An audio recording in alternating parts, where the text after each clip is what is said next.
Saya Rahayu Saraswati Djoyo Hadikusumo, anggota DPR RI fraksi Partai Gerindra dari Dapil Jakarta 3, saat ini juga menjabat sebagai Wakil Ketua Komisi 7 di DPR RI periode 2024-2029. Saya tidak akan terlalu panjang lebar karena nanti saya akan serahkan kepada rekan saya yang merupakan Ketua Harian Jaringan Nasional Anti TPPO.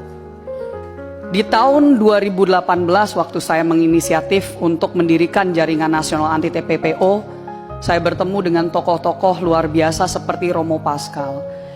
Di samping saya, ketua harian kami adalah Romo Chrysanthus Pascalis Saturnus. Tahun lalu, beliau yang saya yakin di Komisi 3 yang adalah incumbent petahana sudah sangat mengenal nama beliau. Karena beliau adalah tokoh anti perdagangan orang yang waktu itu juga harus berhadapan dengan oknum dan sindikat. Dan beliau juga mendapatkan fitnah yang sangat luar biasa dan akhirnya didengar oleh waktu itu Menko Polhukam saat itu. Ada Suster Lauren dan Pendeta Emi Sahertian. Mereka berdua yang dikenal Bapak Ibu sebagai suster dan pendeta kargo. Karena yang setiap hari, setiap tahun ratusan jenazah PMI mereka terima di NTT. Hampir setiap tahun ratusan jenazah warga negara Indonesia, warga NTT mereka terima. Dan mereka juga hadir di sini untuk memberikan kesaksian jika kapanpun Bapak Ibu memerlukan sebagai tokoh-tokoh yang memang dihormati dan sudah sangat mengenal dengan saudara Rudy Soik. Izin.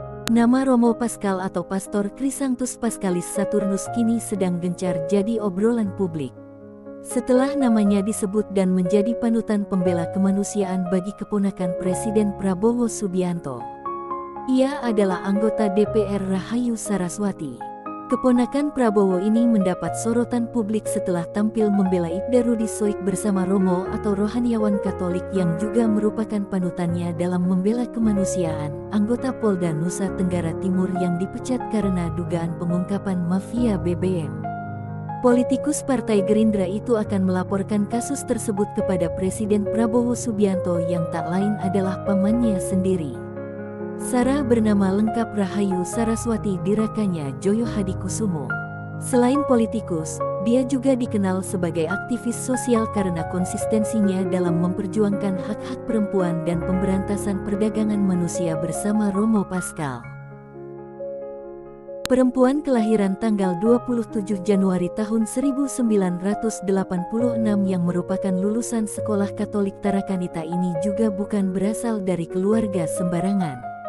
Sarah merupakan putri pasangan Hashim Djoyo Hadikusumo dan Ani Hashim Djoyo Hadikusumo, yang berarti keponakan Presiden Prabowo Subianto. Nama belakang Sarah, Djoyo Hadikusumo, merujuk pada kakek buyutnya, Raden Mas Margono Djoyo Hadikusumo, pendiri Bank Negara Indonesia. Sementara kakeknya adalah Sumitro Djoyo Hadikusumo yang juga dikenal sebagai begawan ekonomi. Sarah menempuh pendidikan dasar di SD Tarakanita II Jakarta sebelum melanjutkan studi ke United World College of Southeast Asia di Singapura dan College du Léman di Jenewa, Swiss.